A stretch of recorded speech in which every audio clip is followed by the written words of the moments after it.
കുറച്ചു ദിവസം മുമ്പ് നമ്മുടെ ജാസ്മിന്റെ ഫിയോൺസെ ആയിട്ടുള്ള അഫ്സൽ എന്ന് പറയുന്ന ഒരു പുള്ളിയുടെ വോയിസ് ഇങ്ങനെ സോഷ്യൽ മീഡിയയിൽ കൂടി കറങ്ങി നടപ്പുണ്ടായിരുന്നു.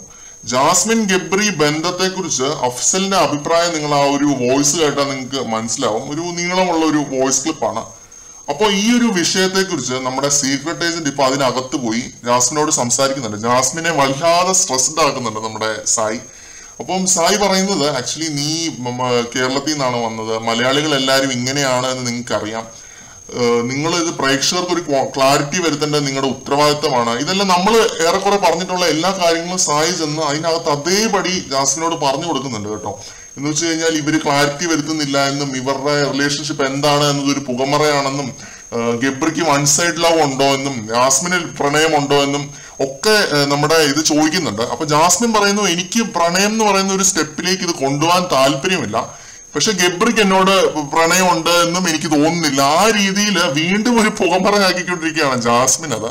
അപ്പം സായി കറക്റ്റായിട്ട് വെളിയിലെ കാര്യം നല്ല കറക്റ്റായിട്ട് തന്നെ അകത്ത് പോയി പറയുന്നുണ്ട്. എന്ന് വെച്ച് കഴിഞ്ഞാൽ നമ്മുടെ പ്രേക്ഷകരുടെ ഒരു അഭിപ്രായം അല്ലെങ്കിൽ പ്രേക്ഷകരുടെ ഒരു പ്രതികരണം എന്താണ് എന്നുള്ളത് സായി കറക്റ്റായിട്ട് തന്നെ ചെന്ന് പറയുന്നുണ്ട് കേട്ടോ. അപ്പൊ ഇതിന് ബിഗ് ബോസ് ഒരു വാർണിംഗ് കൊടുക്കുന്നുണ്ട്, സായി പുറത്തെ കാര്യങ്ങൾ അകത്ത് നിന്ന് പറയരുത് എന്നൊക്കെ പറഞ്ഞിട്ട്.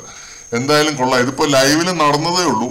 എന്തായാലും ജാസ്മിൻ ആകെ സ്ട്രെസ്ഡ് ആണ്, ടെൻഷൻ അടിച്ച് നിൽക്കുകയാണ്. നമ്മുടെ റസ്മിനോട് ഇപ്പൊ ഇതിനെക്കുറിച്ച് സംസാരിക്കുന്നുണ്ട്. ഞാൻ എന്ത് തെറ്റ് ചെയ്തു, ഞാൻ എന്ത് തെറ്റാണ് ചെയ്തത്, ഇതൊക്കെ ഒരു തെറ്റാണോ, ഞാൻ കയ്യിൽ ഒരു ഉമ്മ കൊടുത്തതാണോ പ്രശ്നം, ഞാൻ തലയിൽ ഒരു ഉമ്മ കൊടുത്തതാണോ പ്രശ്നം, നീ അവന്റെ മണ്ടേ കയറി നിൽക്കാറുണ്ട്, ഞാൻ അവന്റെ മണ്ടേ കയറി നിൽക്കാറില്ല എന്നൊക്കെ പറഞ്ഞ് ജാസ്മിൻ ആകെ ഫുൾ കരഞ്ഞ് കൂകി നടക്കുകയാണ് ആ വഴി.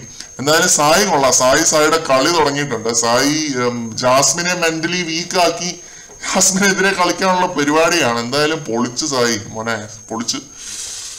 പിന്നെ ജാസ്മിൻ പറഞ്ഞ മറ്റൊരു കാര്യമാണ് കേട്ടോ, എന്നും ഞാൻ പറയാറുണ്ട് എനിക്ക് വേണ്ടി പുറത്തൊരാള് വെയിറ്റ് ചെയ്യുന്നുണ്ട് എന്ന് ഞാൻ എന്നും ഇവിടെ ഗബ്രിയോടും റസ്മിനോടും ഒക്കെ ഞാൻ പറയാറുണ്ട്. അത് ലൈവിലൊന്നും ഇവര് കാണിക്കാറില്ലേ എന്ന് ജാസ്മിൻ ഇങ്ങനെ സായിയോട് ചോദിക്കുന്നുണ്ട്. അപ്പൊ സായി പറയുന്നു അത് കാണിക്കാറില്ലല്ലോ എന്നുള്ള രീതിയിൽ ഇങ്ങനെ കൺഫ്യൂഷൻ അടിച്ചിങ്ങനെ നിൽപ്പുണ്ട്. ശരിക്കും ജാസ്മിൻ അങ്ങനെ ഒരു കാര്യം പറഞ്ഞിട്ടുണ്ടോ എന്ന കാര്യത്തിൽ നമുക്കും വലിയ വ്യക്തതയില്ല. എനിക്ക് വേണ്ടി ഒരാൾ വെയിറ്റ് ചെയ്യുന്നുണ്ട് എന്ന് ജാസ്മിൻ ആകെ ഒരു തവണ എങ്ങാണ്ട് അവിടെ പറഞ്ഞിട്ടുള്ളൂ, കമ്മിറ്റഡ് ആണ് എന്നുള്ള ഒരു കാര്യം. അതിലൊരു വ്യക്തത വരുത്താനുണ്ട്. ജാസ്മിൻ ഇപ്പൊ അത് പറയുന്നത് കേട്ടു സായിയുടെ അടുത്ത്. എന്തായാലും തിരിച്ച് വീട്ടിൽ ചെന്നാൽ കുടുംബത്തിൽ കേട്ടില്ല എന്നുള്ള കാര്യം ജാസ്മിൻ ഏറെക്കുറെ മനസ്സിലായിട്ടുണ്ട്. ഇതിപ്പം റസ്മിനോടും പറയുന്നുണ്ട്, എനിക്ക് ഫാമിലി ഇല്ലേ, എനിക്ക് കുടുംബം ഇല്ലേ, എനിക്ക് എല്ലാവരും നഷ്ടപ്പെട്ടോ എന്നൊക്കെ ചോദിക്കുന്നുണ്ട്. കണ്ടു തന്നെ അറിയണം.